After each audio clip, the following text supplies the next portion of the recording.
Alors, je remercie le bureau de l'AFMAPAT de m'avoir invité à parler d'un sujet très intéressant.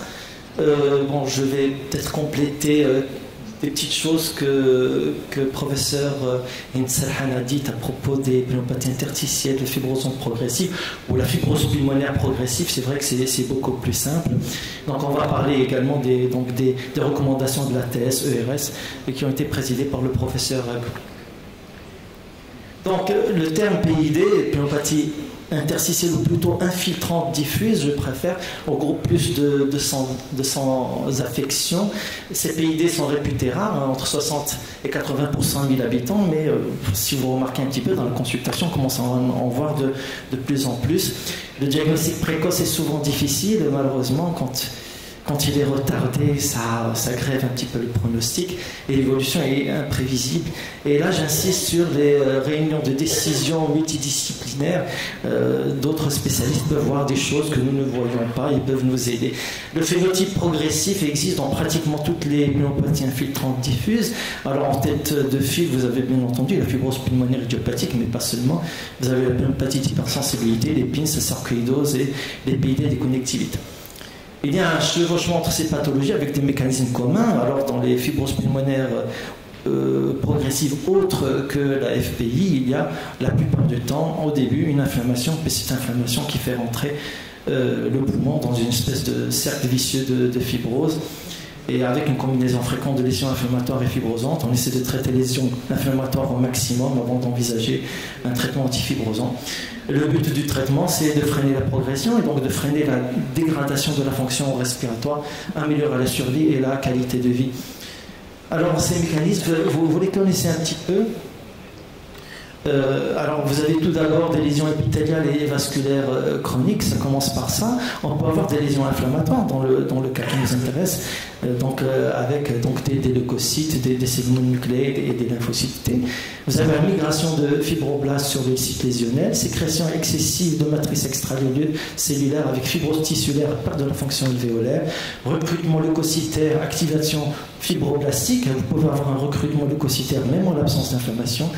Et puis avec l'installation des fibroses tissulaires et un cercle vicieux. Et là, vous avez des phénomènes. Ici, le MT, c'est la transition épithélio-mésenchymateuse, la transformation de pneumocytes de type 2, pneumocytes de type 2 qui sont responsables du renouvellement cellulaire alvéolaire, qui vont se transformer en cellules, en fibroblastes, en cellules mésenchymateuses, qui vont rentrer dans ce cercle vicieux. Et puis vous avez le FMT, c'est la transition entre les fibroblastes et les myofibroblastes. D'accord, c'est les myofibroblastes qui vont sécréter la matrice extracellulaire. Donc c'est une fibrose entretenue avec une aggravation progressive de la fonction respiratoire, un effet délétère des anti-inflammatoires, une altération de la qualité de vie, l'apparition d'exacerbations souvent mortelles et donc une mortalité élevée. Donc je vais utiliser les mêmes références que mon ami professeur Salhan, donc à savoir l'ATS, ERS, dans la société japonaise, la société d'Amérique latine, présidée par le professeur. Dans ce schéma que vous a montré donc, le professeur Salhan, donc c'est la classification des pneumopathies infiltrantes et diffuses. Alors j'ai fait la traduction parce que les abréviations en anglais ne sont pas forcément connues de tout le monde. Alors parmi toutes ces pathologies, quelles sont les plus susceptibles de développer un phénomène progressif? Vous avez tout d'abord la PINS idiopathique. Vous avez les inclassables. Les inclassables, c'est un petit peu un fourre-tout de PID qu'on n'arrive pas à classer justement. Vous avez toutes les connectivites, le polyarthrite rhumatoïde, la sclérodermie systémique, la connectivite mixte, les myosites, le syndrome de Sjögren, les vascularites, le lupus et puis les autres connectivites. Vous avez aussi des PID qui sont dus aux expositions. En tête de file, les pneumopathies d'hypersensibilité, et au Maroc, on en a plein. Vous avez toutes les pathologies professionnelles, en particulier l'asbestose et la silicose. Et puis vous avez la sarcoïdose, sachant que les pathologies kystiques ne donnent pas beaucoup de fibrose pulmonaire progressive. Et là, vous avez une marguerite plutôt morbide. Vous avez au centre donc la fibrose pulmonaire idiopathique. Et vous avez toutes les pathologies autour, les pathologies inflammatoires qui gravitent et qui ont pour point commun donc la fibrose pulmonaire, à savoir la médicamenteuse, la sarcoïdose, les PID inclassables, la PHS fibrosante, les PID déconnectivites, l'IPAF. Bon, c'est une entité qui n'a pas été mise dans la classification parce que tout le monde n'est pas d'accord sur les IPAF. Certaines les mettent en question, les remettent en question. Et puis les PINS fibrosantes. Là, vous avez un certain nombre de profils. Dans certains cas, bon, vous avez des pathologies qui sont en partie réversibles, avec une grande partie inflammatoire, qui sont sensibles aux immunosuppresseurs, et puis on peut espérer une amélioration. D'autres pathologies pour lesquelles on espère juste stabiliser la pathologie, on en a. Et puis malheureusement, dans le cas qui nous intéresse, ce sont des fibroses pulmonaires progressives, pour lesquels il faut ralentir la progression, puis qui finissent inexorablement par une altération d'état général, une altération de la fonction respiratoire, et puis on est obligé d'envisager carrément les traitements antifibrosants, voire les soins palliatifs. Là, c'est une comparaison un petit peu des survies pour les différentes pathologies, les PID, les myopathies fibrosantes progressives. Là, vous voyez que la PINS fibrotique, elle est intermédiaire, sa survie intermédiaire entre la fibrose pulmonaire idiopathique et puis la PINS cellulaire et les PID des fumeurs. Là, pareil, c'est à peu près la même chose. Et là, vous voyez que la polyarthrite rhumatoïde, la pique de la polyarthrite rhumatoïde a un léger meilleur pronostic que la fibrose pulmonaire idiopathique et un moins bon pronostic que les PINS des autres connectivités. Alors c'est un schéma intéressant, ça montre un petit peu l'intérêt des DMD dans le diagnostic des PID. Là, pour les PID non FPI, bon, la DMD ne rajoute pas tellement par rapport à un diagnostic de clinicien, de radiologue isolé. Par contre, quand il s'agit de FPI, là vous voyez que par rapport aux FPI qui ont été diagnostiqués individuellement, elles sont de meilleurs pronostics que la FPI qui a été diagnostiquée par la DMD. Ben, ça veut dire tout simplement que prises individuellement, les FPI sont surestimées. Elles sont surestimées par les cliniciens, par les radiologues. Et donc pour le diagnostic d'une FPI, il vaut mieux avoir une décision multidisciplinaire. Ça, c'est un schéma, donc c'est un tableau que nous a montré le professeur Sahan. Là, vous avez donc les différents patterns histologiques des pathologies qui sont susceptibles de développer un phénotype progressif. Et là, il y a une entité qui s'appelle la pneumonie organisée fibrosante. C'est comme la pneumonie organisée que vous connaissez, mais en plus méchant, avec un potentiel fibrosant, une prédominance en général aux bases et nettement moins une moins bonne réponse aux corticoïdes et d'assez mauvais pronostics. Et là, je vais insister sur deux pathologies, sur les PID des connectivites et les PHS fibrosantes. Là, vous voyez que dans les connectivites, c'est surtout des PINS fibrosantes. Les FOP, c'est les fameuses pneumonie organisée fibrosante, des pics. Et puis, dans l'HP, vous pouvez avoir carrément des lésions de pics associées aux lésions typiques de PHS, et puis les PINS fibrosantes, voire des fibroses bronchiolocentriques. Alors, les principales pneumonies fibrosantes progressives, vous avez pour les PID idiopathiques, les PINS idiopathiques, les inclassables, et puis les IPAF. Pour les connectivites, la polyarthrite rhumatoïde en tête de file, suivie par la sclérodermie, vous avez les PHS, la sarcoïdose et les pneumoconioses. Donc on va se concentrer sur ces pathologies. Alors là, c'est intéressant pour voir quel est le potentiel progressif de ces différentes pathologies. Et vous voyez que ça varie entre 18 et 32%. C'est une enquête qui a été faite auprès de 486 médecins.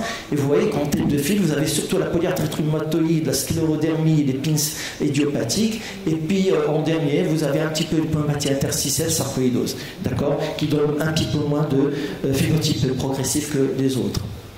Là, c'est un tableau intéressant, mais ça vous montre un petit peu le délai entre différentes étapes. Ça, c'est le long trajet morbide du patient porteur d'une PID fibrosante progressive.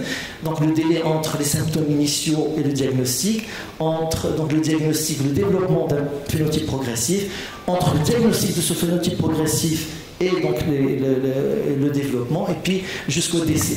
Et quand vous faites l'addition, on va essayer de s'intéresser quelles sont les pathologies qui sont de meilleurs pronostics. Et alors, le plus mauvais pronostic, il est détenu par les pneumopathies interstitielles diffuses idiopathiques et les inclassables, qui est à peu près de 60 mois. Entre le moment entre les symptômes initiaux et le décès, à peu près 60 mois, donc 5 ans. Et puis le meilleur pronostic, c'est bien entendu la sarcoïdose, c'est à peu près à 80 mois. Alors, avant de diagnostiquer le profil progressif, il faut définir les maladies limitées et les maladies étendues. Maladies limitées, c'est quand vous avez des lésions moins de 10% du parenchyme. Maladies étendues, quand c'est plus de 30%.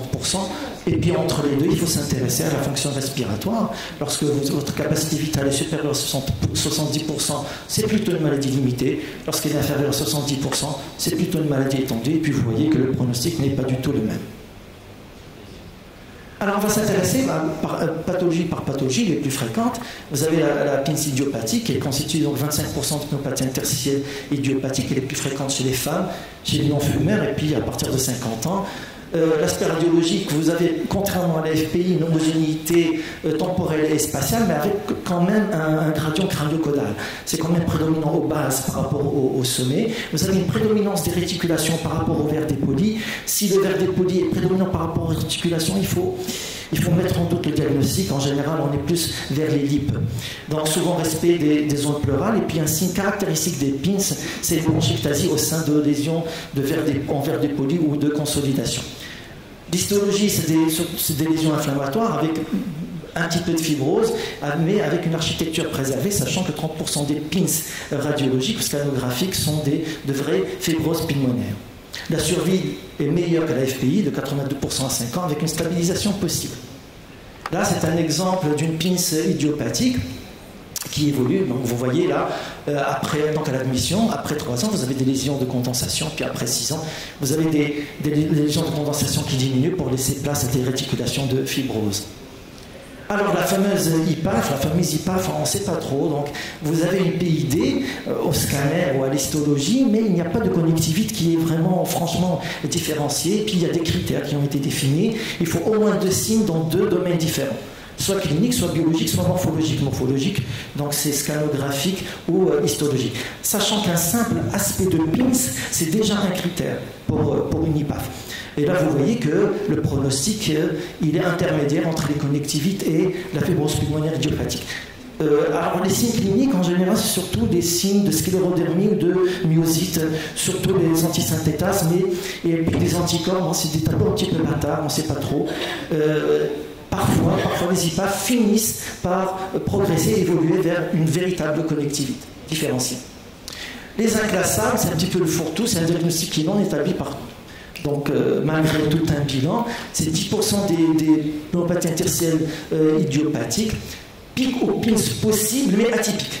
D'accord, sinon on les classerait comme pic ou pince, mais elles sont atypiques avec des phénotypes stables progressifs, mortalité à 31% à 5 ans.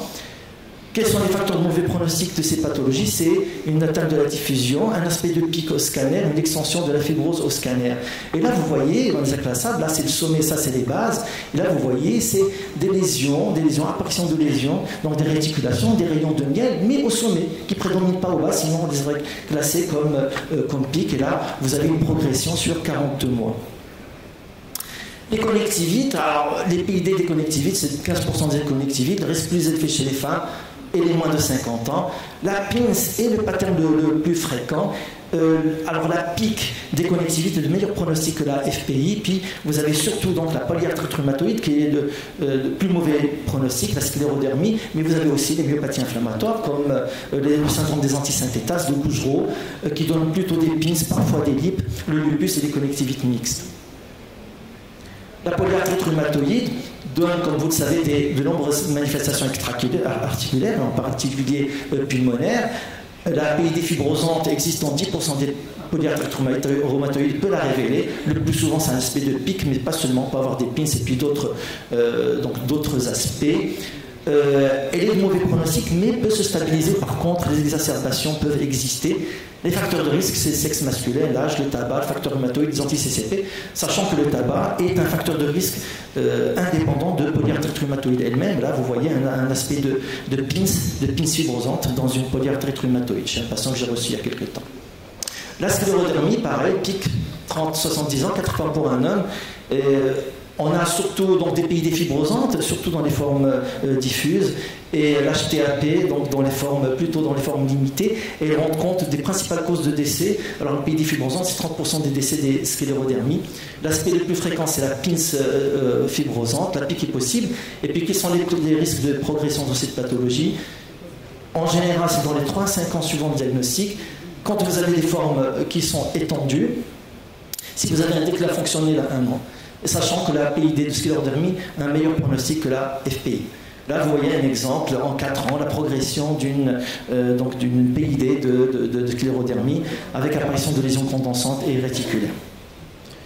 La pulmopathie d'hypersensibilité chronique, c'est ce qu'on voit le plus au Maroc.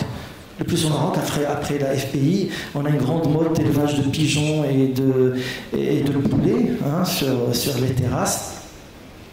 Comme vous savez, c'est une PID par sensibilisation à différents antigènes.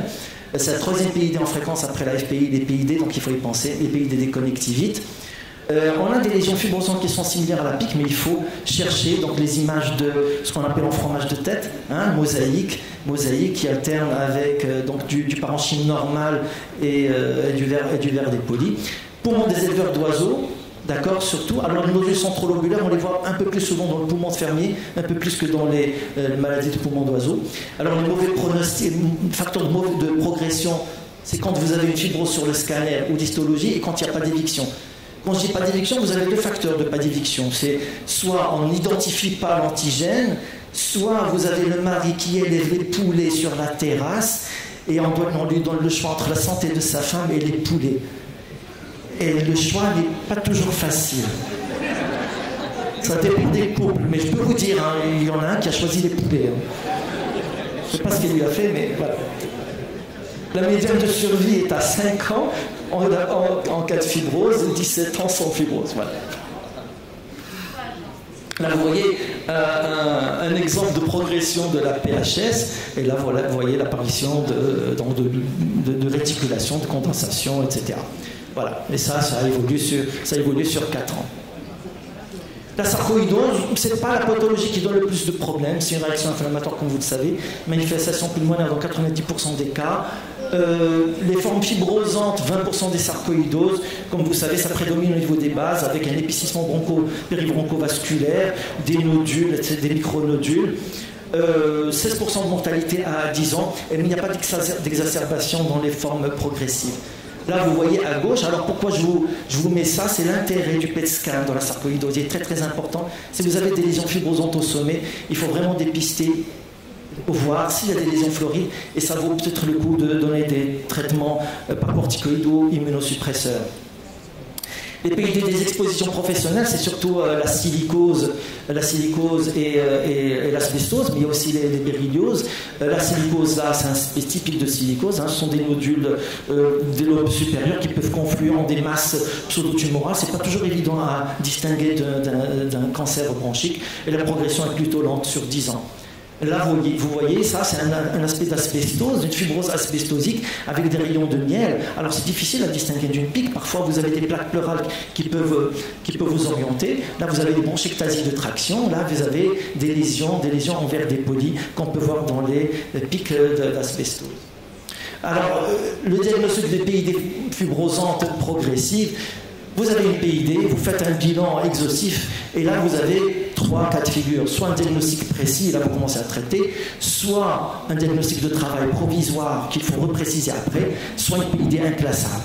D'accord? Là, soit vous traitez par un traitement anti-inflammatoire, soit vous attendez quand il y a des lésions qui sont pas inflammatoires, et puis il n'y a pas de traitement. Et vous évaluez la progression. S'il n'y a pas de progression, on continue à surveiller, mais quand il y a une progression, il faut envisager un traitement antifibrosant. Et puis, à chaque fois, il faut remettre en question le diagnostic et revenir au début, et puis ne pas hésiter à demander une éventuelle biopsie chirurgicale. Ça, c'est les critères donc, de l'ATS. Pour la progression, il faut 2 sur 3 critères, soit des critères cliniques, comme on a parlé du professeur Serhan, donc les symptômes respiratoires, soit des critères fonctionnels, je ne vais pas y revenir, l'évolution, la progression de la capacité vitale de la TSCO, soit des critères radiologiques, les bronchectasies de traction, le verre dépoli, les réticulations, nouvelle condensation, rayons de miel, réduction supplémentaire de volume pulmonaire. Donc 2 sur 3, c'est une progression. Alors en comparaison entre des complications entre les profils progressifs et non progressifs, pardon, j'ai bientôt fini. Donc vous avez des hospitalisations inopinées, vous avez plus d'exacerbations, plus de pneumothorax, plus d'hypertension pulmonaire. Les facteurs pronostiques, c'est plutôt l'âge, la DLCO et les pics, d'accord, c'est les facteurs de mauvais pronostic. Et donc le caractère progressif. Là, vous avez le score GAP que vous connaissez pour la fibrose pulmonaire. Ils ont rajouté les critères pour les pneumopathies fibrosantes progressives. Et donc, vous voyez que les FPI, les PID inclassables sont de plus mauvais pronostics. Là, on va passer au traitement, on va finir par le traitement et la fameuse étude InBuild qui a comparé donc, le nintédanib et le placebo concernant donc, les principales pathologies. Là, vous avez surtout les pneumopathies d'hypersensibilité et les pneumopathies auto-immunes. Alors là, vous avez les critères d'inclusion. Et vous avez le problème, c'est que dans ces différentes pathologies, le nombre de patients est un petit peu faible. Par contre, donc, on a obtenu quand même une différence significative par les pathologies prises individuellement, mais à chaque fois, ils ont exclu une pathologie, donc ça a donné des effectifs un petit peu significatifs, et là, on a une différence significative en faveur du nintédanib. Concernant les effets secondaires, il y a un peu plus d'effets secondaires avec le nintédanib, surtout les effets digestifs, et puis certains effets donc, ont dû faire arrêter le traitement.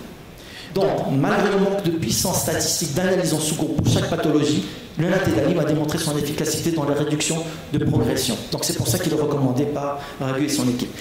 L'étude RELIF qui a étudié la perfénidone, donc ils ont leurs critères. Malheureusement, il y a eu un grand manque un arrêt prématuré de l'étude par manque de recrutement. Ils ont montré une différence significative juste pour la capacité vitale forcée, mais on ne peut pas faire de conclusion.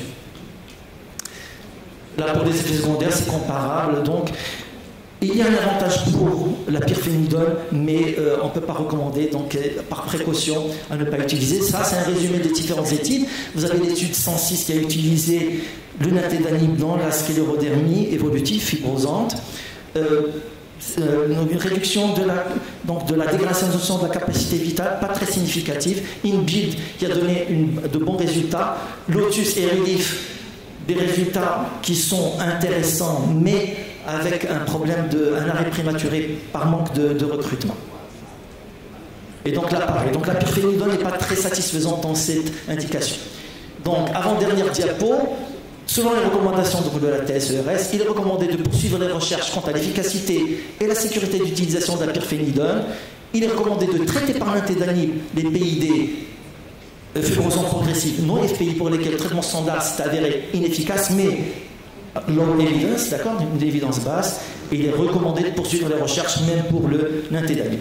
En conclusion, la fibrose progressive complique un grand nombre de PID avec une morbidité et mortalité élevée. Les patients se présentent avec des caractéristiques spécifiques de leur pathologie, mais aussi des lésions fibrosantes communes à la FPI. Un diagnostic précis et précoce est souvent difficile, mais s'avère primordial pour un traitement à hésiter à faire des EMD. Le diagnostic se fait en 3 étapes. D'abord, on fait le diagnostic de la pathologie en cause, on met en évidence les lésions fibrosantes, et après, on met en évidence la progression de la fibrose. Le traitement antifibrosant est en cours d'évaluation dans cette pathologie, avec des résultats encourageants, mais pas encore, malheureusement, de bénéfices en survie globale. Et ça se comprend, parce que ce sont des pathologies qui évoluent sur le long terme. Donc on ne fera pas encore on ne va pas encore constater donc, de bénéfices en survie avant quelques années. Voilà, je vous remercie.